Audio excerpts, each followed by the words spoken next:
बोला बोला भदेश्वरनाथ बाबा की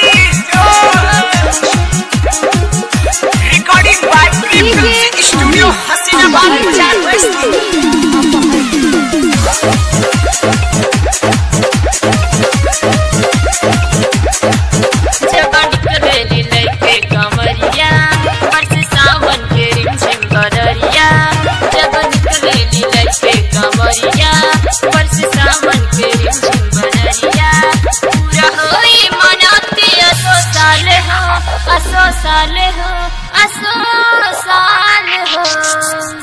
भौजी तू होल चुनरी लाल लाल हो।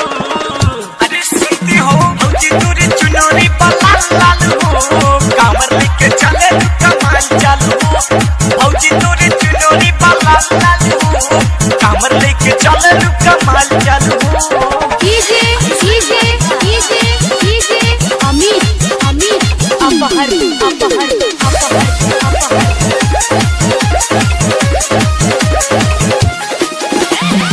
अयोध्या से भरा तू सरियों के जालवा।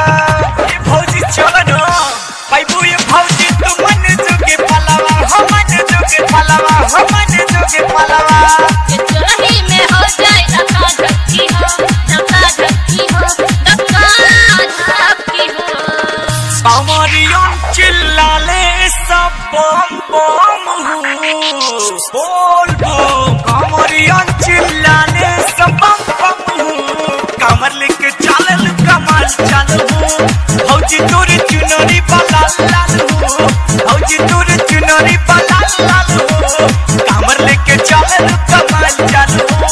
अकेला रे भैया अरे त्रिपुरारी भैया बैठल बारे। आज पर भैया आवरा हो। हम सब भैया आवरा।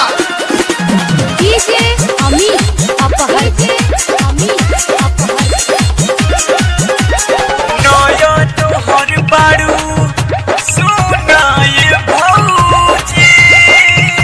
सर मत करहो डीजे पे कमर हिलावाए भौजी। हिलावाए भौजी। हिलावाए भौजी। बड़ी पौवा में चला चलत रहा हो। चलत रहा हो।